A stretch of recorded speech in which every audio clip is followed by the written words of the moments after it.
Hello everyone, welcome back to my channel Sparsh mommy's food lab.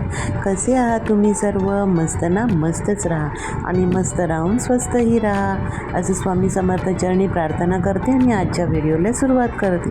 तर friends, हा video आहे ना 2 दिवसाचा आहे, संडेचा आणि ट्यूजडेचा.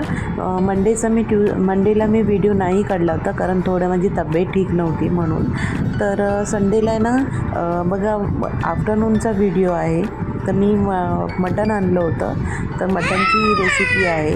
तर मी अगोदर ना कुकरमध्ये ऑइल टाकून ऑनियन फ्राय केला आणि त्यामध्ये ना थोडंसं खोबरं, अद्रक, लसूणची पेस्ट असं 3 याचं पेस्ट करून मी त्यामध्ये फोडणीला घातलं होतं.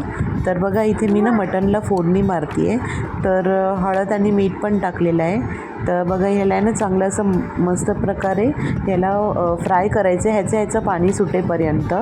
बघा इथे त्याचं स्वतःचं असं पाणी सुटलं आहे. त्यानंतर आपण ह्यामध्ये टाकणार आहोत गरम पाणी. इथे साईडला डुग्गू ओरडतो आहे, मी व्हॉईस ओव्हर करते तरी पण असं आहे त्याचं. आणि ना मी इथे 2 मिरच्या घेतल्या आहेत हिरव्या वाटणसाठी. तर बघा आता मी ना मटणच्या ह्याला उकळी आली म्हणून मी झाकण लावलं आहे आणि मी वाटण वगैरे सगळं वाटून घेतलं आता. तर वाटणमध्ये खोबरं, अद्रक, लसूण पेस्ट, ऑनियन, टोमॅटो, हिरवी मिरची असं सगळ्याचं मी पेस्ट बनवून घेतली. आता मी कुकरच्या 3 शिट्ट्या होऊन दिल्या. आता मी याच्यामध्ये ना कढईमध्ये तेल टाकलं आणि त्यावरती मी आता आहे ना घरचा मसाला, लाल मसाला आणि धना पावडर आणि जिरा पावडर ह्याची मी अशी ना पहिलं तेलामध्ये ह्याला चांगलं फ्राय करून घेणार आहे आणि मग त्याला आहे ना त्यामध्ये वाटण टाकून मी फ्राय करून घेणार आहे वाटणला. आणि त्याला असं तेल सुटेपर्यंत आपल्याला फ्राय करायचं आहे. तर बघा इथे मी अजून थोडं मला वाटण कमी वाटलं म्हणून मी अजून टाकलं आहे. तर अशा प्रकारे आपल्याला तेल सुटेपर्यंत वाटण फ्राय करून घ्यायचं आहे ऑइलमध्ये. तर बघा कसं छान ऑइल येतं आहे त्याला, अशी छान तर्री झाली पाहिजे मटणला. तर बघा अशा प्रकारे मसाला चांगला फ्राय होतो आहे. तर फ्रेंड्स, हा व्हिडिओ स्किप न करता पूर्ण बघा, पुढे अजून थोडा इंटरेस्टिंग आहे. तर तुम्हाला हा व्हिडिओ नक्कीच आवडेल. तर प्लीज व्हिडिओ पूर्ण बघा, स्किप नका करू. आणि आता मी ना मसाला चांगला अजून फ्राय होण्यासाठी ना त्याच्यामध्ये मीठ टाकलं आहे. मिठाने ना मसाला तेलामध्ये चांगला फ्राय होतो आणि मऊ पण पडतो. त्यामुळे ना थोडंसं फ्राय करताना थोडं मीठ टाकलं पाहिजे. तर बघा आता मी ना सगळं जे फोडणी मारून घेतलेलं मटण होतं ना ते मी सगळं आता कढईमध्ये टाकलं आहे आणि आता ह्याला छान प्रकारे असं शिजू देणार आहे. बघा मी सगळं मिक्स करून घेतलं. तर बघा तुम्ही इथे त्याला किती छान अशी तरी येते. तर थोडंसं मला पाणी कमी वाटलं म्हणून मी कुकरमध्ये थोडं गरम पाणी टाकून फिरवून घेतलं आहे आणि यात टाकलं आहे. आणि इथे साईडला आहे ना डुग्गूसाठी थोडंसं असं फिक्कं फोडणीचं मटण काढून ठेवलं होतं, म्हणजे पीस नाही काढलेलं, फक्त रसा त्याच्यासाठी, सूप.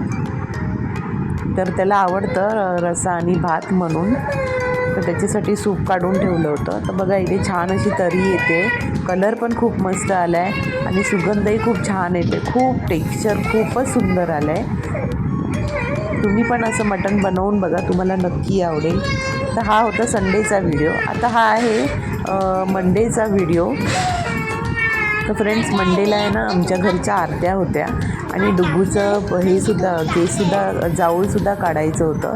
त्यामुळे ना आमच्या आरत्याने ना पुरणपोळीचाच नैवेद्य लागतो. पण मी यावेळेस पुरणपोळीचा नैवेद्य न बनवताना साधंच जेवण बनवलं होतं. तसंही आज हनुमान जयंतीसुद्धा होती. तर मी ना लापसी, डाळ भात आणि मिक्स कडधान्याची भाजी असं सगळं बनवलं होतं. तर बघा इथे मी ना लापसी अशी फ्राय करते आणि तेव्हा ना किवीनी माझा व्हिडिओ शूट केला होता. तर जास्त म्हणजे माझं असं काही हे नव्हतं की हा व्हिडिओ वगैरे टाकणं, पण तिने टाकला म्हणून मग मी म्हटलं की ठीक आहे. आणि मग हा मी एडिटमध्ये पण टाकला. तर बघा इथे मी ना लापसीला चांगलं दुधामध्ये शिजवून घेतलं आहे, दूध आणि तुपामध्ये. आता मी त्यामध्ये टाकणार आहे गूळ, म्हणून मी बारीक करत होते. तर बघा इथे मी गूळ टाकला आहे लापसीमध्ये. तर अशा प्रकारे आपल्याला ना लापसीमध्ये हा गूळ आहे ना चांगला फ्राय म्हणजे मिक्स करून घ्यायचा आहे, जेणेकरून आहे ना गूळसुद्धा त्यामध्ये मेल्ट होईल आणि छान असं टेक्स्चर येईल लापसीला. तर किवी शूट करत होती ना, तर तेव्हा तिला असा खूप छान सुगंध येत होता. ती बोलत होती, मम्मी खरंच खूप छान सुगंध येतो लापसीचा, मला पण खायची ही लापसी कशी असते ते, म्हणून लापसीचं हे केलं. तर बघा अशा प्रकारे, कारण मला आहे ना आम्हाला मंदिरात सुद्धा जायचं होतं डुग्गूसाठी, आणि त्याच्या अगोदर आरत्या वगैरे सुद्धा दाखवून घ्यायच्या होत्या. तर हे बघा मी अजून दूध टाकलं आहे, अजून त्याला थोडंसं वाफेवरती आम्ही शिजवू देणार आहे. अशा प्रकारे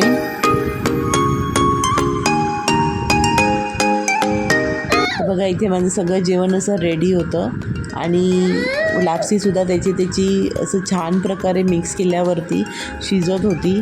तर मी दूध सगळं मिक्स केलं लापसीमध्ये, आणि आता त्याला आहे ना वाफेवरती असं छान शिजू देणार आहे. ह्यामध्ये ना मी थोडंसं जायफळ, सौंफ आणि इलायची पावडर असतं ना, ते मी घरीच बनवलेलं आहे, ते टाकलं, आणि थोडीसे मनुकेही टाकले. ड्रायफ्रूट्स मी कट करून ठेवलेले नव्हते आणि घाई होती, त्यामुळे मी ड्रायफ्रूट्स नाही टाकले. ह्यामध्ये जे अवेलेबल होतं तेच टाकून जुगाड केला आहे. तर इथे तुम्ही बघू शकता, बघा लापसी खूप छान होते.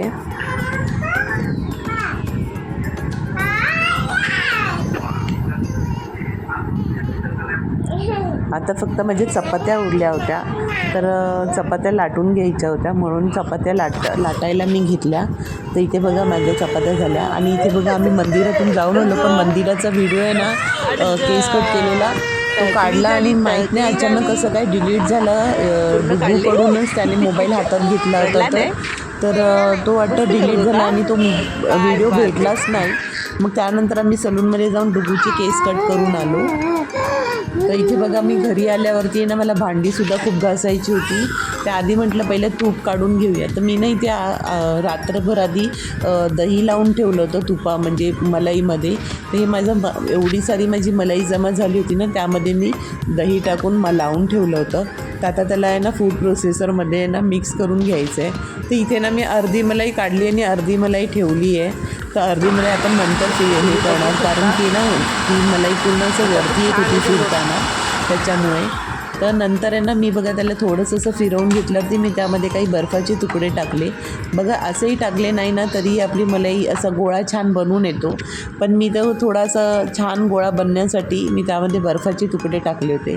तिथे बघू शकता खूप छान असे पांढरे शुभ्र लोणी आपलं झालं आहे. बघा इथे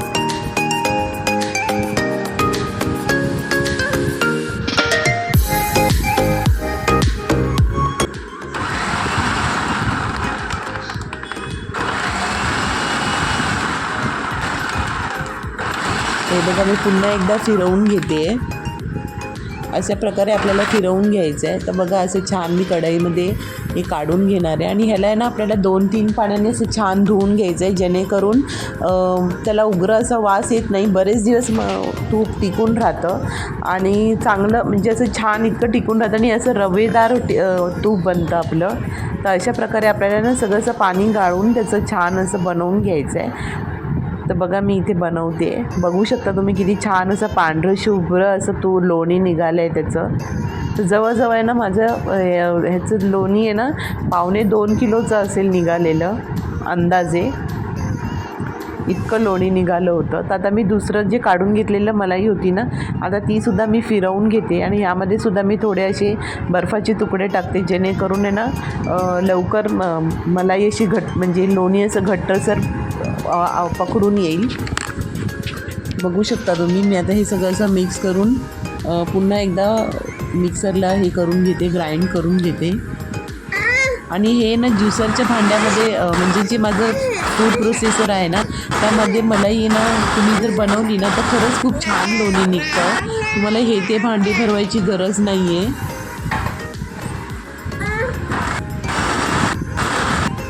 तर बघा इथे मी फिरवून घेते.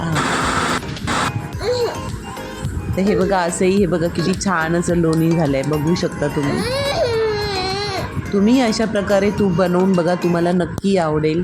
आणि तुम्हाला जर माझं चॅनल आवडत असेल तर फ्रेंड्स प्लीज माझ्या चॅनलला लाईक करा, स्पर्श मॉमीज फूड लॅबला लाईक करा, शेअर करा, सबस्क्राईब करा आणि छान छान कमेंट्स करा. तुमच्या कमेंट्सने मला मोटिवेशन्स मिळतात, त्यामुळे कमेंट्स करा. आणि नुसतंच सबस्क्राईब करू नका, तर बेल आयकॉनला क्लिक करा आणि क्लिक करून तुम्हाला माझ्या नोटिफिकेशन्स मिळतील नवनवीन व्हिडिओजचे. त्याच्यामुळे बेल आयकॉनला नक्की क्लिक करा. आणि अशा प्रकारे बघा मी पूर्ण लोणी सगळं काढून घेतलं. तर तो ना फ्रेंड्स, हे जे उरलेलं पाणी आहे ना, ते तुम्ही फेकू न देता ना, ह्याचे 2 प्रकार बनतात. एक तर ह्याचं ताक बनतं, खूप छान असं ताक बनतं. आणि हे घट्ट मलाईचं आहे, जसं गोकुळचं मी बोलली तुम्हाला मलाई क्रीमी असते, तर त्याचं आहे हे. तर त्याच्यामुळे ना ह्याचं ताक खूप छान होतं, मलाईदार होतं. आणि जर तुम्हाला ताक नाही बनवायचं असेल ना, तर तुम्ही ह्याचंच पनीरसुद्धा बनवू शकता. ह्याच्यामध्ये 2-3 थेंब लिंबाचे टाकून याला पुन्हा एकदा गॅसवरती ठेवायचं. बघा इथे माझे भांडेसुद्धा राहिली होती, तर मी म्हटलं पहिले आधी सगळे भांडी वगैरे घासून घेते आणि मग नंतर लोणीला धुवून काढते. नाही तर ह्याच्यावरच जर धुतल्यानंतर सगळी भांडी अशी चिकट होऊन जातील आणि त्याला असं दुधाचा आणि ह्याचा वास येईल. त्यामुळे मी सगळी आधी भांडी सगळी घासून घेतली, पाहू शकता इथे तुम्ही. तर फ्रेंड्स अशा प्रकारे माझा 2 दिवसाचा रुटीन होता, संडे आणि मंडे. तर संडे हा माझा आफ्टरनून रुटीन होता आणि मंडे पण माझा फेस्टिवल रुटीन होता. खूप सारी भांडी होती, पण मला मंदिरात जायचं होतं म्हणून मी तेव्हा आम्ही न घासता पहिलं मंदिरात गेलो, कारण 5:30पर्यंतचाच मुहूर्त होता पौर्णिमेचा. त्याच्यामुळे तेव्हा जाऊन केस काढणं खूप गरजेचं होतं. तर मी म्हटलं आल्यावरती घासेल, पण तुपाचं सुद्धा नंतर मध्ये आलं, तर मग म्हटलं तूप पण काढून घेऊया आणि मग आरामात सगळी भांडी मोकळी करून घासून घेऊयात. तर इथे बघा माझे पहिल्यांदाच अशी भांडी म्हणजे संध्याकाळच्या टाईमपर्यंत राहील. तर इथे मी भांडी अशी सगळी घासून घेते, पाहू शकता तुम्ही. दुसरं काम राहिलं तरी चालेल फ्रेंड्स, पण भांडी राहिली ना तर खूप असं वाटतं घरातली कोणतीच कामं झाली नाही आहे. आणि मग मला ते आवडत नाही, असं ते पूर्ण चिकचिक आणि चिलटे वगैरे होतात, तर ते मला सगळं आवडत नाही. त्याच्यामुळे मी भांडी वगैरे सगळ्यात प्रथम आधी घासून घेते. दुपारची असली तर दुपारची, आणि संध्याकाळची पण जरी जेवणाची असली तरी संध्याकाळचीसुद्धा भांडी वगैरे मी आवरून घेत असते. मी ठेवत नाही सहसा, कारण की पाणीसुद्धा असतं 24 तास, त्यामुळे घासायला काही प्रॉब्लेम नाही राहत. तर बघा मी अशी सर्व भांडी वगैरे क्लीन करून घेतली.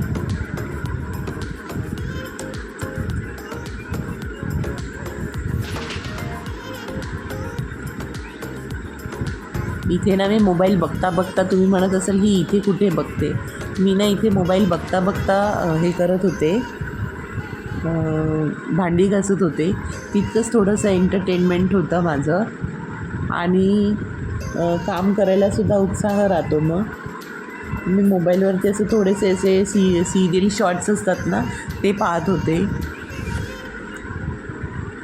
आणि त्यामुळे माझी भांडीसुद्धा अशी लवकर होत होती, फटाफट होत होती घासून, बघू शकता तुम्ही.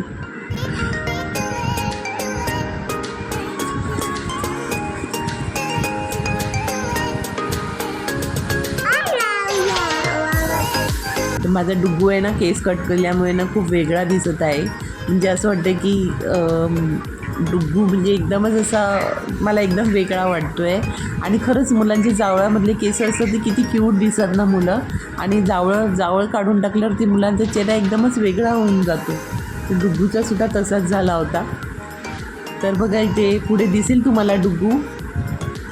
मी इथे ना आता बघा माझी सगळी भांडी वगैरे आवरून झाली, तर मी ना इथे आता तूप धुवून घेत होते. 3-4 पाण्याने चांगलं असं लोणी आपल्याला धुवून घ्यायचं आहे. बघा मी असं धुवून वगैरे नंतर मग मी ते कडवायला ठेवलं लोणी.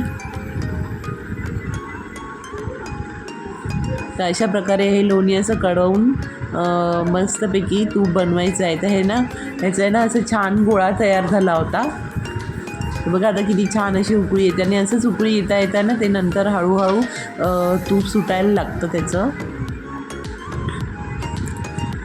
फ्रेंड्स हे घरी बनवलेलं तूप आहे, तर हे तर फ्रेंड्स बघा घरी बनवलेलं तूप तुम्हाला कसं वाटलं ते मला नक्की कमेंटद्वारे सांगा, आणि तुम्हीही बनवून बघा. आणि इथेच व्हिडिओचा एंड करते. तर चला मग भेटूया नेक्स्ट व्हिडिओमध्ये. तोपर्यंत बाय बाय.